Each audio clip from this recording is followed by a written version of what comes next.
আসসালামু আলাইকুম সম্মানীয় আজকের ভিউয়ার্স। পৃথিবীতে বেঁচে থাকতে হলে অনেক কিছুই ফেস করতে হবে, অনেক কিছুই দেখতে হবে। জানি না আরও কত কিছু দেখব, জানি না আমাদের লাতিপুত আমাদের প্রজন্ম 7 প্রজন্ম এরা কত কি দেখবে। আমরাই যদি এই পৃথিবীতে বাঁচতে গিয়ে এই সব দৃশ্য দেখতে হয়, এই সব দৃশ্য আমাদেরকে সম্মানিত দেখতে হয়, সভাপতি তাহলে জানি না এবং যিনি আমাদের ইন্তেজামিয়া 7 প্রজন্ম কমিটির আরও দায়িত্বে কত কি যিনি দেখবে। রয়েছেন, সম্মানীয় আজকের ভিউয়ার্স, আজ কথা বলবো আজকে বাংলাদেশের একটা বড় মাহফিল, যেখানে ওয়াজ মাহফিল, দোয়া, আল্লাহর রহমত যেখানে নাজিল হয়, যেখানে বিজ্ঞ বিজ্ঞ আলেম আছে, ওলামা ইকরাম আছে, ইসলামিক স্কলারগণ আছে, যারা সবসময় ইসলামকে নিয়ে চিন্তা ভাবনা করে, ইসলামকে নিয়ে সবসময় একটা গবেষণা করে। কারি আছে, মুফতি আছে, মাওলানা আছে, মৌলবি আছে, হাফেজ আছে, কারি আছে, আরও অনেক টাইটেলের আলেম ওলামা আছে। সেই একটা জনসভাতে, সেই একটা মহৎ সভাতে, ইসলামিক কনফারেন্সে এত বড় একটা সুন্দরী মহিলা কি করে, কোন বিবেকে তারা এই মহিলাটাকে এই মঞ্চে কথা বলার জন্য আহ্বান করতে পারে?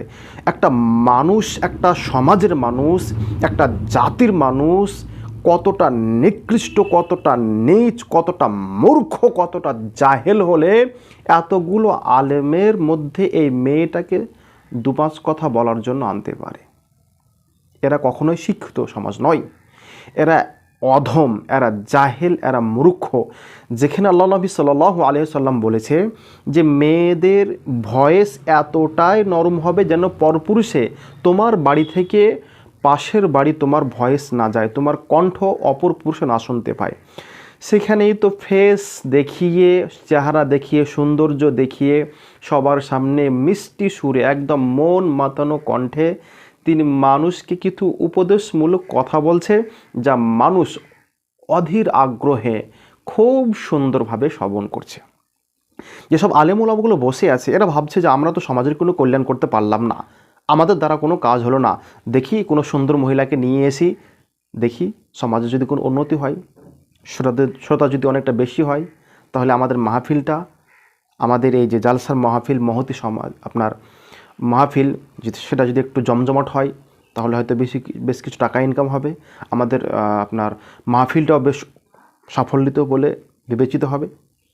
সম্মানীয় ভিউজ আওয়ার, মানে বাংলাদেশ মনে হয় সবসময় একটা কন্ট্রোভার্সি দিয়ে, মানে বাংলাদেশে হাজার মাযহাবের, হাজার কোয়ালিটির মানুষ আছে, তার মধ্যে এটা জানি না কোন মাযহাবের আলেম বা কোন মাযহাবের মানুষ যারা এরকম একটা নিকৃষ্টতম কাজ করতে পারলো, মানে ভাবনার বাইরে, মানে একটা কল্পনার বাইরে।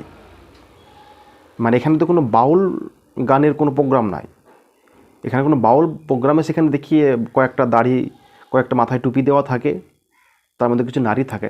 আর এখানে সবাই মাওলানা, মুফতি, সবাই আলেম, বড় বড় আলেম, তা সত্ত্বেও এই যে একটা মহিলাকে সবার সামনে তুলে দিয়েছে জাতির সামনে কিছু ভালো মন্দ কথা বলার জন্য। সবাই আজকে ভিউরার, মানে কিয়ামত যে খুব বেশি দূরে নয়, খুব ঘনিয়ে এসছে, খুব কাছে এসছে। তার মধ্যে এইসব আলামতগুলো আমাদেরকে ভাবিয়ে দেয়, অনেক চিন্তিত করে দেয়, না বাস্তব কিয়ামত অনেক কাছে এসছে। যদি কিয়ামত অনেক কাছে না আসতো, তাহলে হয়তো এই সব কর্মকাণ্ড, এই সব চিন্তাভাবনা, এই যে সমাজে সব উদ্ভাট জিনিস করছে মানুষ, এগুলো আমরা দেখতে পেতাম না। অবশেষে ভিউজার দেখে বলতে চাই, যারা আপনারা এই সব মাহফিলে যোগদান করেছেন, আপনারা কখনো কল্পনা করবেন না যে আপনি প্রতি একটু আল্লাহ রহম করবে, আপনার প্রতি আর আল্লাহ রাব্বুল আলামিন গজব নাজিল করবে। এই সব মাহফিলে, এই সব মহতি সমাজে আল্লাহর রহমত নাজিল হয় না, আল্লাহর গজব নাজিল হয়। যে সমাজে হাজার হাজার আলেম বসে আছে, মানুষ বসে আছে, শ্রোতা বসে আছে নেকির স্বভাবে, সেই সমাজে একটা সুন্দরী মহিলা যদি এমন কণ্ঠতে কথা বলে, মানুষের মনকে আকৃষ্ট করে, মানুষ অধীর আগ্রহে শুনে, তাহলে সেই মাহফিলে আল্লাহর রহমত নাজিল হবে বলে আমার এটা মনে হয়। আমার তো মনে হয় এইসব মাহফিলে আল্লাহর গজব নাজিল হবে। আল্লাহ রাব্বুল আলামিন এইসব সমাজের মানুষকে, এইসব দলীয় মানুষকে, এইসব মানুষদেরকে আল্লাহ রাব্বুল আলামিন হেদায়েত করুন। সকলে বলুন আল্লাহুম্মা আমিন। এবং আপনারাও কখনোই এই রকম যদি মাহফিল হয়, আপনারা এই সব মাহফিলের কঠোর বিরোধিতা করবেন। আমি এই সব মাহফিলের ধিক্কার জানাই, নিন্দা জানাই। যাদেরকে মানুষ এত সম্মান করে, যাদেরকে মানুষ এত ভক্তি করে, তারাই যদি এরকম একটা নিকৃষ্ট কাজ করে, জানি না তাহলে মূর্খরা কী করবে। সম্মানীয় ভিউয়ার্স, আপনারা এই সব জিনিস থেকে বেঁচে থাকুন। আসসালামু আলাইকুম।